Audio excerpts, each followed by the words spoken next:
ti bana yatha o bana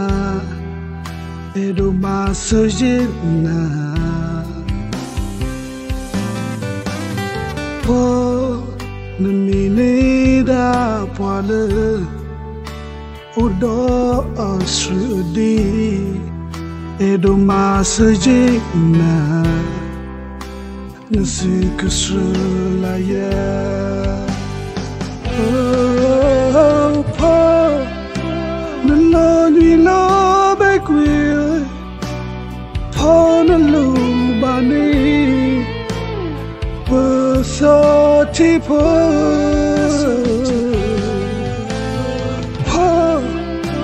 nalo batatane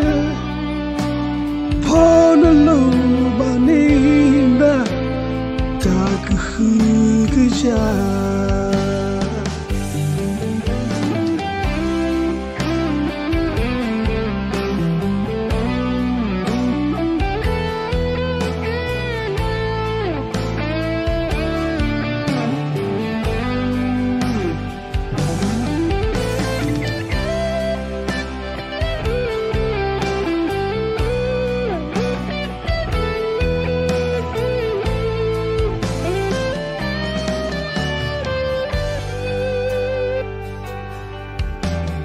oh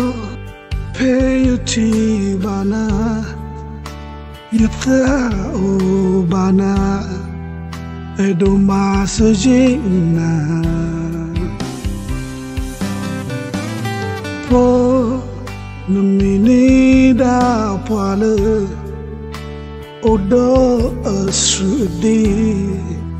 edo masajina nasi kusrulaya po nalo ni lo bekwe po nalo bani so ti po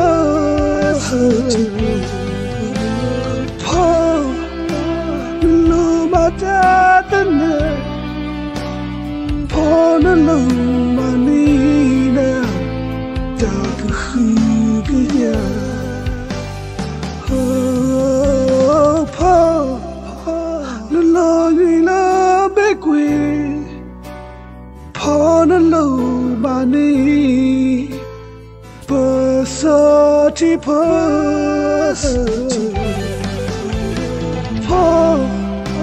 nalo batatane